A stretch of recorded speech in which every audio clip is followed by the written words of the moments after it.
Dalam sebuah pelajaran ekonomi klasik di mana dulu saya sempat mengenyam sedikit ilmu di negeri seberang, didapat sebuah pelajaran di mana produk adalah raja, di mana kompetisi belum hadir, di mana demand atau permintaan melebihi produk, maka produsen adalah raja.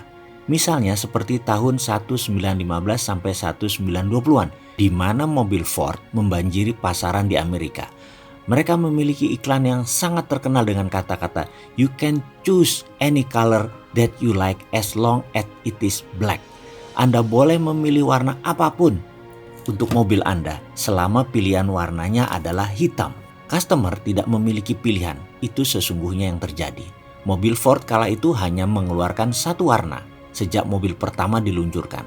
Semuanya warnanya hitam. Saat ini kalau kita mencoba cara-cara seperti itu, siap-siap bisnis kita gulung tikar. Kembali ke cerita awal. Dalam keilmuan klasik yang dikenal dengan nama experiential economy, mengindikasikan bahwa offering yang diberikan oleh perusahaan kepada pelanggannya terdiri dari 4 jenis.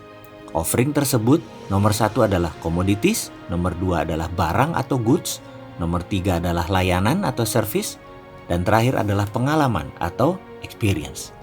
Sebagai produsen, kita bisa memilih mau jualan komoditi yang memang gampang tapi harga pasaran, atau mau jualan pengalaman yang harganya premium namun memang jauh lebih sulit. Untuk membawa komoditi jadi pengalaman, kita harus melakukan customize secara terus-menerus. Dulu memang barang dan layanan bagus sudah cukup memuaskan pelanggan, dan itu penting karena disinilah indeks kepuasan pelanggan dihitung, yang nantinya akan menjadi ukuran kesuksesan sebuah merek. Contoh, offering menjual komoditi dalam bisnis kita misalnya adalah kita membuat gedung kotak, ada 80 kamar, dipakai buat menginap, yang kita kasih label hotel. Benda kotak tempat menginap tersebut. Namun, sayangnya kini sudah masuki era experiential economy, di mana kita tak cukup lagi hanya memiliki produk yang bagus dan layanan yang oke.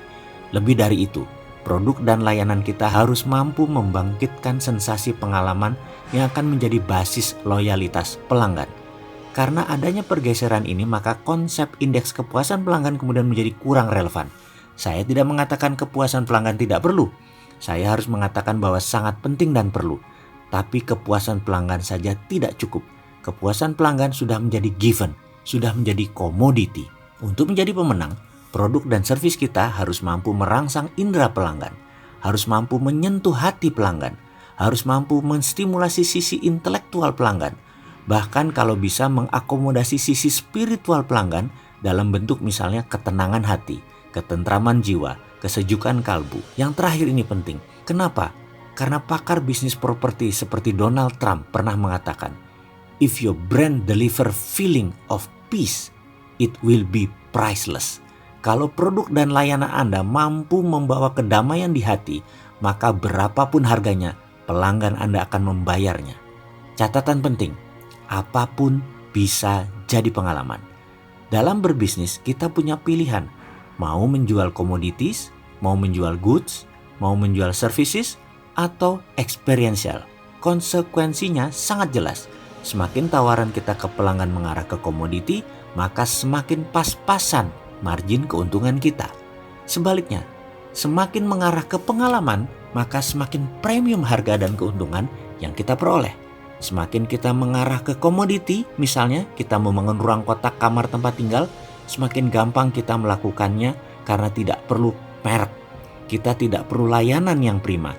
Kita tidak perlu diferensial. Karena yang namanya komoditi, gedung kotak plus kamar kotak tadi, kita tidak perlu membangun positioning. Kita tak perlu repot-repot berorientasi ke pelanggan. Kalau pilihan kita meningkatkan ke arah pengalaman, semakin sulit kita melakukannya. Saya ulangi lagi, semakin sulit kita mengerjakannya. Saya gunakan bahasa lain, semakin berat tugas dan beban pekerjaan kita. Tak cukup sekedar membangun merek, positioning, atau diferensiasi. Lebih jauh kita harus mampu melibatkan pelanggan dalam proses bisnis. Kita harus mampu mengcustomize produk kepada pelanggan secara personal. Kalau perlu secara one-on-one. Kita harus mampu menjadikan produk kita sebagai pertunjukan yang menghisap benak dan hati pelanggan selama pertunjukan dipanggungkan. Sekarang perhatikan produk Anda.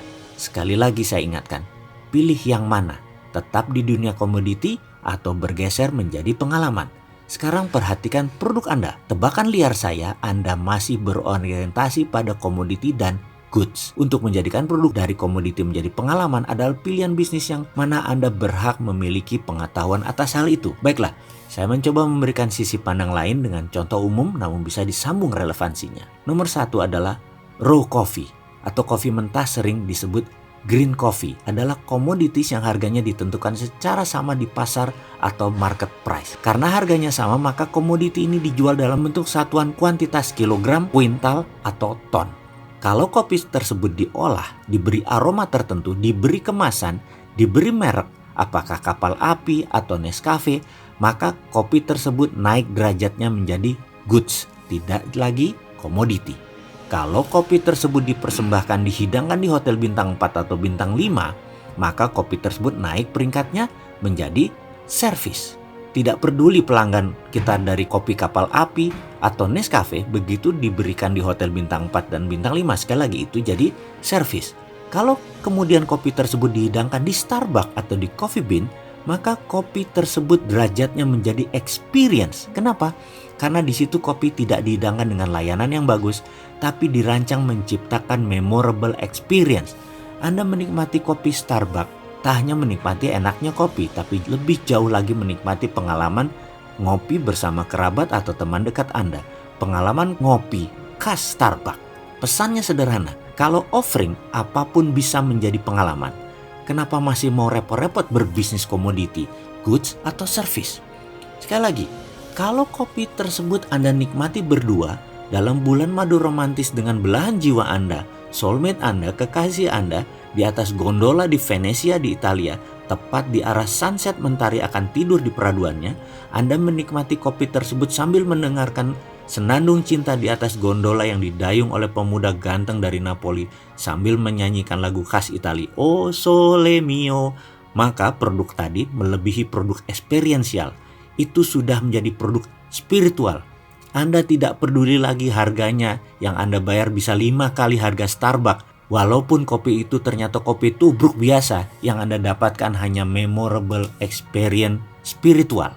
Kesimpulan akhir, di dalam dunia kompetisi yang sangat ketat, sangat buas, dan ke depan akan hadir lagi yang lebih pintar, maka saya sarankan, produk Anda minimum mestilah experiential business, atau you will die.